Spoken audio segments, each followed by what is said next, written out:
Hey guys, how you doing? Thank you for joining this incredible course. I'm your instructor, Malcolm Airbrush Assassin McCray. We are in my mobile studio Pollination Station art bus. Go ahead and watch this quick video before we get into the art and creating and showing you guys how to be able to make some incredible art at home. Watch this quick video so you understand how art played a role in my life and how art saved my life. See you guys in a bit.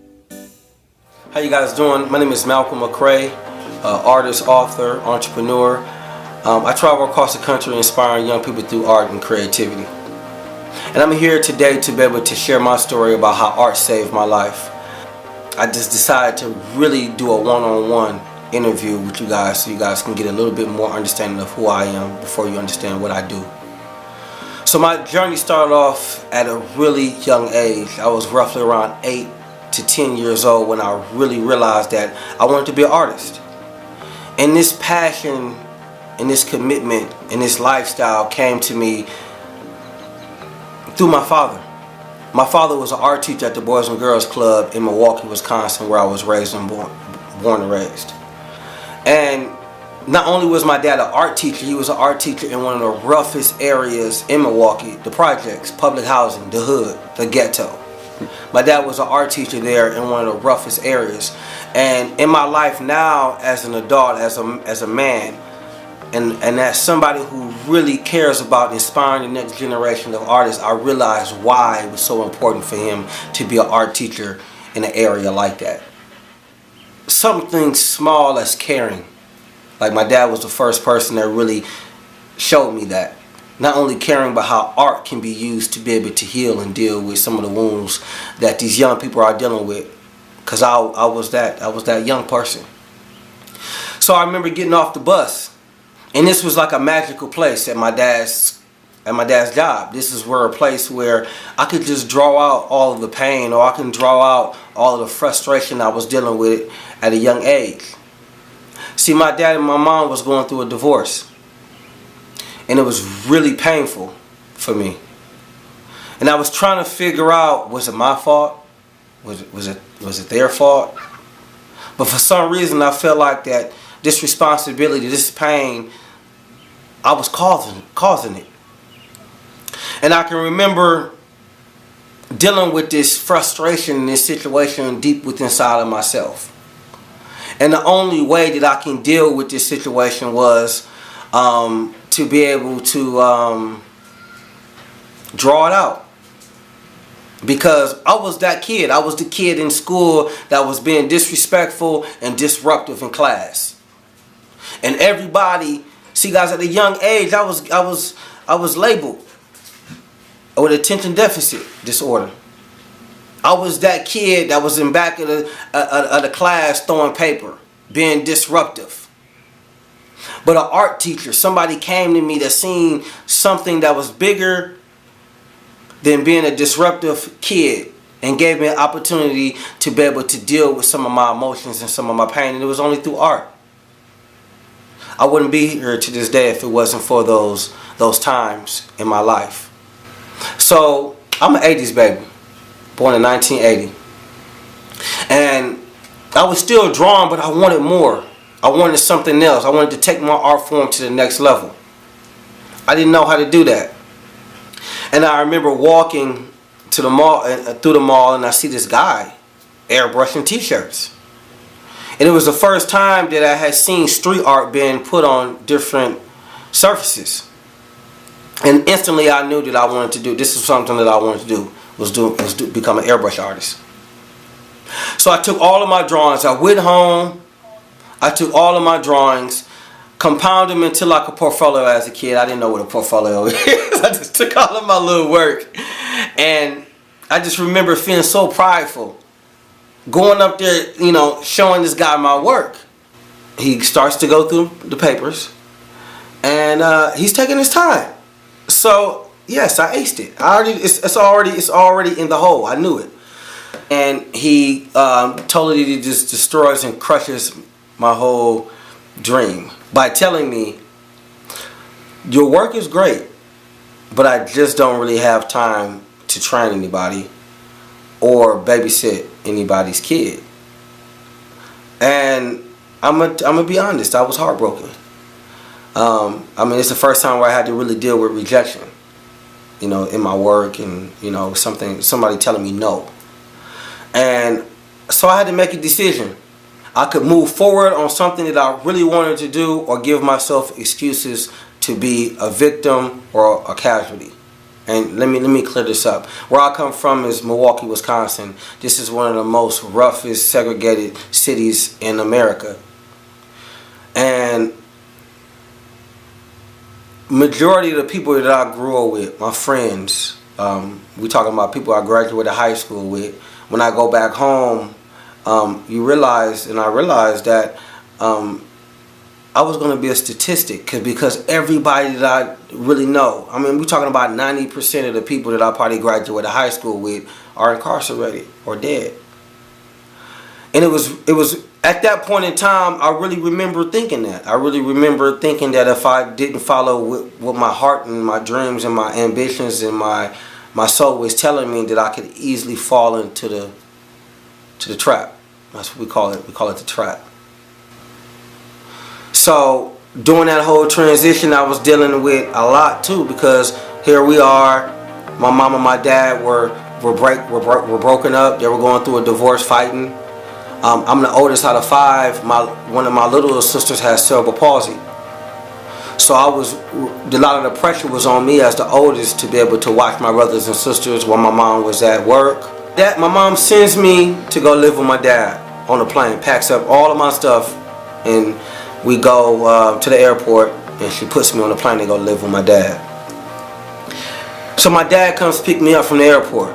This is in Columbus, Ohio. This is the furthest I have been from home at this time.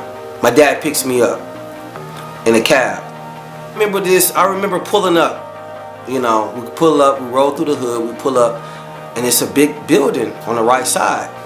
And reality hit.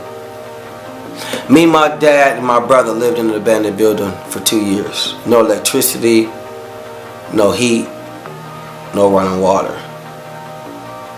I had to make another decision. Was I gonna go call home and cry, "Mom, you know, we ain't got this or we ain't got that, this and that," or was I gonna man up? In the African culture, this is called a rites of passage, when you go from boyhood to manhood. And I knew that my dad wasn't going to send me through anything that I couldn't handle. And I remember that night asking my father, "What happened?" And my dad told me, "This is life, son. This is what you got to go through sometimes, the ups and the downs." On this mission, what I did bring with me is I brought my airbrush, my art materials, and maybe just some clothes. And even though the building was abandoned, people didn't know we lived there, but it was a bus stop, so people would be sitting on the stairs. And my dad was like, "Well, won't you just set up an easel on the stairs, and while they sitting there, they can start buying your shirts." As we were homeless, me, my father, and my brother had one vision and one dream. And that was to be able to create a business where we lived upstairs from our shop, and downstairs we ran a family-oriented business. That was our number one dream. When we would sleep on this cot at night, we would look up into the ceiling, and that was our vision and our dream. I just remember that somebody was knocking on the door. We didn't have a phone. And it was one of the employees that worked at the corner store that my dad worked at. So he's coming to get my dad. My dad goes down, leaves for a couple hours. He comes back and tells me and my brother that my mom is in the hospital. And she had a blood clog in her lung. So of course we're like, okay, well, you know, she's gonna be all right. And the reality is my mom died. And immediately we hopped on the plane to get to Milwaukee, Wisconsin, to take care of the girls. I got 3 little sisters.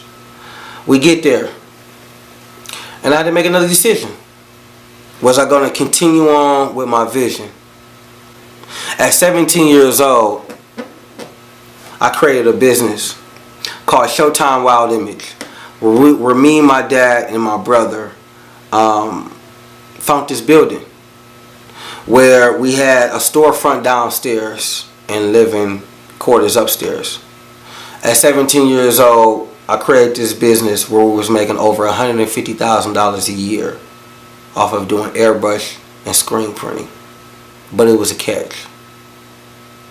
90% of the work that I was doing was built around memorial t-shirts, death shirts.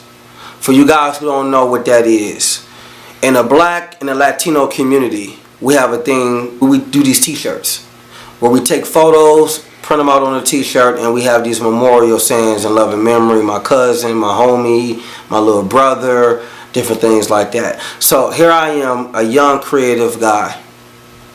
I was making a lot of money. But something wasn't right. I was spending 90% of my business, 90% of my time dealing with death. I had to realize that my whole goal, my whole nature was built around art and creativity, which is an uplifting spirit. I had to make a decision. I knew what it meant to have money on that aspect of it. But I didn't know what true success was. So I made an oath with God to focus in on living, creating, and inspiring. So I travel across the country, inspiring young people all across the country, showing them how to be able to take something as simple as a tool, an airbrush, to give them hope and inspiration and creativity. Showing them how to be able to take that balance that I didn't have at that time and apply that to real life success. So what I do is I use these different tools, hip hop, humanity, history, to be able to incorporate these different tools together to make that connection with these young people. Because guess what? We're losing the next generation of creative professionals. Not because of the schools, not because of parents, because we aren't teaching our children to dream. To dream. Hey guys, we're back. What did you guys think about that incredible video? Cool, right? So that was pretty much my testimony of how art saved my life. I was homeless as a young kid, and if it wasn't for art, I wouldn't be here to this day. So I wanted to just be able to share a quick video with you guys to be able to give you a little bit of idea about who I am and what I do. My whole momentum of art is built around three concepts: to live, to create, to inspire, right? So this next piece, this next video is built around living, creating, and inspiring, and how we travel all across the country going into schools to help young people and inspire young people just like you through art. So check this video out, and I'll see you guys in a little bit. So tell me about it again. Tell me about what it means. It's like AMPM. That's like the store I go to and stuff like that. Like that right there. That's like a dead body because I didn't see people get shot in my neighborhood. Our essay is about the parents too. Mr. Coleman and Mr. Brooks challenged me to look at my past and also where I see myself in the future. Coleman asked us to imagine if we were given a magical hammer. So this one right here was one of our kids who did it, and he was battling the street life, and his hammer was representing money, his degree, dealing with the police and stuff like that, and he wants to be known as a legend, but he feel like the street life is calling him. So the things that's always in his hands is respect and loyalty. That's what matters to him, and keeping it 100. But he also know that this is OTG, that means the gang that he's from. Oh, okay. So he's battling with that, and this is kind of what he's been taught. Like his life is like a dice roll, like whatever happens. Right. So this is where the roles he continue to go up and down. So that's what his hammer been known for. He got the puzzle. Yeah, trying to put his life together. Yeah. Sparks fly, let the sparks fly. You can see it in my eyes. Do it for the love, I can tell you no lies. When we blowing up like the 4th of July. Let the sparks fly, let the sparks fly.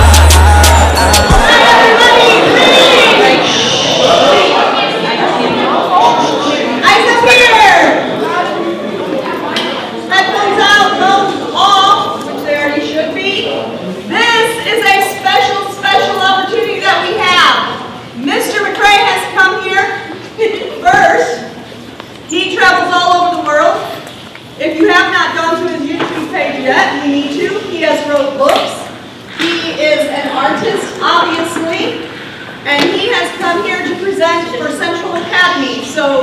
please, eyes up, heads up, thumbs off.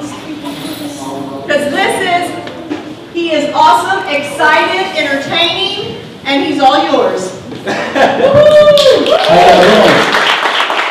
Art is important to young people. Just a chance to create, like you told the kids out in the hallway, just to express yourself. I can express myself in a lot of different ways. Some of those ways aren't good, or healthy, or appropriate. Whereas with art, unless I'm putting out some images that are really vulgar or something that have a chance to offend folks, especially in a public school environment, I can almost do anything I want to do. I've been talking to everybody. People got different mixed perspectives of going to the normal tape system to being here. So put your hand up if you just like being here. Blood, some of the homies locked up, some of the homies doing drugs, some of the homies slang drugs, some of the homies dead and gone. A lot of homies got left, I was doing right and they was doing wrong. I had to find a way out. Y'all was up high, right? We had a great time, but I had to bring y'all down a little bit. And the reason I had to bring y'all down because I want to stress to you guys how serious life is, how serious time is. You got 24 hours in a day. You got 24 hours in a day. And your success is going to be built around how you use your 24 hours. Like, that's where I'm from, that's St. Louis. Yeah, I got my heart in the cage, and the heart is blue, because like, cold-hearted, and then like the blood coming down from it. What's this piece right here? Dude, like, it's like, you know how people like, it be good people coming from St. Louis that rap and stuff. Right. Like, he got headphones in, you can't see the headphones. Okay. Like, you got my hoodie on, because I always got my hoodie on. Sometimes in life, in the decisions that you guys are making, you can't do it for yourself. Sometimes it's just so hard that you can't figure out a way to succeed. So you gotta find other people in your life. I had to look at my brothers and sisters. This is my little sister. Her name is A.R.T. She had cerebral palsy when she was 2 years old. Her name means God loves me. She died 2 years ago. See, life moves fast. Sometimes you guys think that you got all the time in the world. My sister was diagnosed with cerebral palsy when she was 2 years old. They told her, my dad, that she wasn't going to be able to live past 5. She died, she was able to live to 32 years old. So what I use her as is a tool for momentum, motivation. She couldn't speak, she couldn't walk, she couldn't eat. We fed her, we took care of her, because I couldn't do it for myself. I had to do it for somebody else. So at times, when you're going through hardships in life, when you're going through pain, when you're having problems, when you don't feel like nobody understands, when you're trying to figure out a reason or why they keep pushing you forward, you got to think about some of the other people that love you. The pieces have to be inspirational pieces to uplift the spirit. The stories are great, but the pieces have to be uplifting, you know what I mean? And to help them reboot, you know, subconsciously that they seeing these certain images and so on. So I would love to be able to do something with, that could be the project, because I was talking to the principal about an art project that can be unified, that can help bring the kids together to where they feel like they're a part of it, and not just, oh, we had an artist come in and do something pretty. I want one more. Any more leaders out here? We got a leader right here. We got a leader right here. And you. Stand on up. Tell me who you are. Come on. You gonna take the phone? All right. No, this is what we want. There we go. Right here. Tell me who you are. I'm Colin, and I guess my biggest story, I was in rehab about a year ago. Okay. And I got in there, and everybody was all rambunctious, bad, real bad. And I think that I stepped up and realized that I needed to change. And all them boys in there seemed to follow my lead. Like, I mean, I've even gotten a call from like some of the techs down there that are like, after you left, it seems that we can't even as well keep them in line. Like, I just feel like I really stepped up. Oh man, awesome. Give them a round of applause. I tell hey, I bet you if I could pull $100 out of my pocket and lay it on this table, and challenge you to draw this or that, all of a sudden you Vincent Van Gogh. Why is that? Because you're motivated. Why is that? All of us human beings, young or old, motivation is a key in our life. So another thing that we're working on, like I told y'all, is summer programming. The thing that we realize is that y'all need resources. First of all, let me apologize for the lack of resources, because you guys don't have enough resources here to keep y'all going, to keep y'all creatively inspired. So what we're going to do is we're going to create our own resources. This summer, we got an organization we put together called Pollination, where we're going to be doing summer programming with you guys, showing you how to be able to use hip-hop, art, creativity, and showing you guys how to make some money. We want to make some money this summer. Yeah. All right.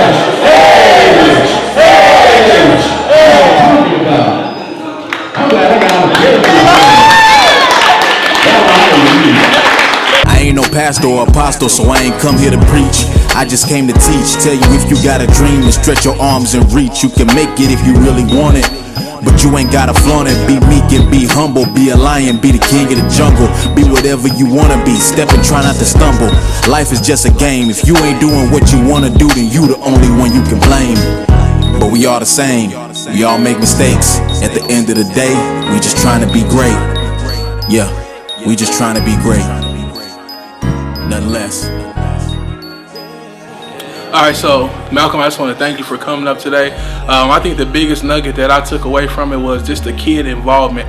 Like, I never seen so many diverse, so many from our 6th graders all the way up to our 12th graders so involved. And when you passed out those sign-up sheets, everybody wanted one, everybody wanted a picture. So that tells me that you really impacted our students. So I'm just so grateful that you touched their heart and that you planted a seed that allows them to be successful. Thank you for sharing your story. Thank you for not only sharing your story, because a lot of people come here, they share their stories, but you gave our kids a future. You gave our kids job opportunities. You gave our kids mentorship, and you're willing to actually not only pour into them, but feed them as well. So once again, I thank you for the summer program that you allowing our kids to take part in. Thank you for the artwork. I just love everything you do. Just continue to be a blessing to our children. We appreciate it. If you need anything from Cape Central or me or anybody here, you just let us know. We appreciate everything you do. Thank you for sharing us your story. Hi, my name is Makita Miles, and I enjoyed Mr. Malcolm's presentation today. I go to Central Academy, and this is one of the artworks he gave me. It's very lovely. And the presentation taught me a lot today. It taught me a lot about my peers, and he showed a lot of encouraging things today, and it really helped me with my career that I want to show and do things more. And I just really enjoyed the presentation. Coming to you live from Central Academy here in Southeast Missouri, Cape Girardeau, Missouri. In particular, I'm Lawrence Brookins Jr., art instructor at our school here at Central Academy. You would be crazy not to invite Malcolm McCray to your school to visit with your student body and staff. Malcolm just did a wonderful presentation for our group here at Central Academy. Kids were spellbound, literally. They were enthusiastic. He was enthusiastic, and they fed off of his energy. So I highly recommend you bring him there to your school with art to inspire. Hi, I'm Nancy Scheller, and I'm the principal at Central Academy, an alternative school in Cape Girardeau, Missouri. And Malcolm came to our school today and presented. The students were phenomenal. He held their interest for over an hour, talked about leadership, and really encouraged them. He is not a one and done. He will come back again. I would highly recommend having Malcolm in your school.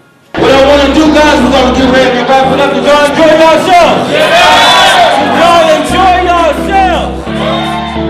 Instead of being out here slanging dope, we were slanging t-shirts. While everybody else was out here going to the club and partying, we was making everybody at the club look good. If your clique and your people around you ain't on the ground with you, they need to be out. You don't have time. You don't have a lot of time to waste. Man, I gotta make it, I can't even fake it. Know who I am and what I'm about. I'm trying to buy my mama a house and buy some land. Since real estate is in demand, for real, I got a plan. I've been trying to execute it. This one goes out to everybody that said I couldn't do it. I just wanna ball and shot call. Hit the mall with my dogs. Yeah, I just wanna ball. Yeah, I just wanna ball. Get everything I really want. Cause we've been working hard. Yeah, so hard. Feel like we deserve it all. That's why I just wanna ball. Yeah, I just wanna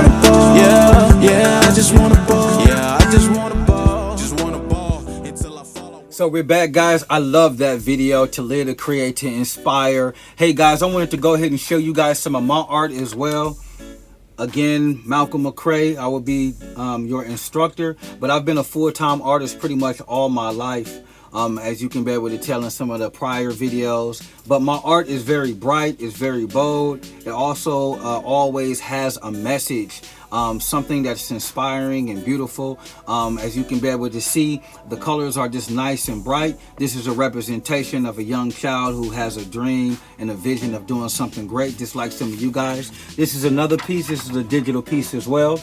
And this piece right here kind of represents the glory and the focus of young black males. This is called Our Son's Ambitions. Now this is a digital piece as well. I do a lot of my work, I start off drawing it with a piece of paper and a pen, or a marker or a pencil, just like some of you guys are doing at home. And then from there I can kind of color it in and make it into art prints. So this is another piece, guys. It's so important for me to be able to show you guys art, specifically art that means something to you. As you guys are going to be creating your art, it's going to be important that you find art and find things that represent where you at in life, represent your style, represent who you are, represent your community, represent your family, right? So a lot of times with your art, you want to dig deep within inside yourself to be able to create some cool things. So before we got into doing some art, I wanted to show you guys some of my art and let you guys know that art is a process, and we're going to have a great, incredible time showing you guys how to create some incredible art at home.